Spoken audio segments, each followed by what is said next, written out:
कुणाचा जावई मोठा करण्याचं काम आम्ही 4.5 वर्षामध्ये केलं नाही। दरवर्षी या कार्यक्रमाच्या निमित्तानं आपण येत असतो आणि जी एक परंपरा आहे, गायी एक श्रद्धास्थान म्हणून आपण परंपरा अनेक वर्ष जोपासलेल्या आहे, त्या परंपरेला अनुसरून हा कार्यक्रम इथं आपण घेत असतो आणि अनेक चांगल्या गोष्टी, नव्या गोष्टी या निमित्तानं गोकुळच्या माध्यमातून या जिल्ह्यातल्या शेतकऱ्यांना संजीवनी देणारे निर्णय असतील, शेतकऱ्याला आधार देणारे निर्णय असतील, घेण्याची भूमिका प्रामुख्याने आपण स्वीकारत असतो।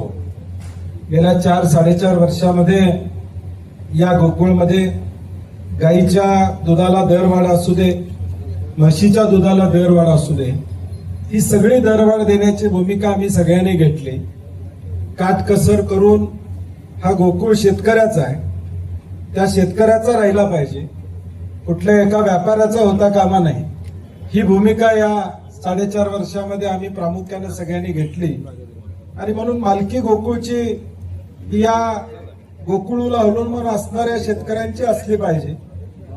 जे आमच्या भगिनी दूध काढतात, म्हशीची गायीची निगा राखतात, ते खरे मालक असले पाहिजेत।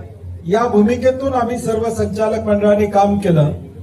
गोकुळ हा एकट्याच्या कुणाच्या मालकीचा न ठेवता तो खऱ्या अर्थानं लोकशाहीमध्ये सगळ्यांच्या मालकीचा करण्याचं काम या 4.5 वर्षामध्ये प्रामुख्यानं तुम्ही आम्ही सगळ्यांनी या ठिकाणी केलं। ठीक आहे, काही अडीअडचणी या सगळ्या गोष्टीतून मात काढून ज्याचा उल्लेख आबाजींनी केला, मुंबईमध्ये एक जागा घेतली, आपण सोलरचा प्लांट उभा केला, आता त्याचे पैसे फिटून जातील।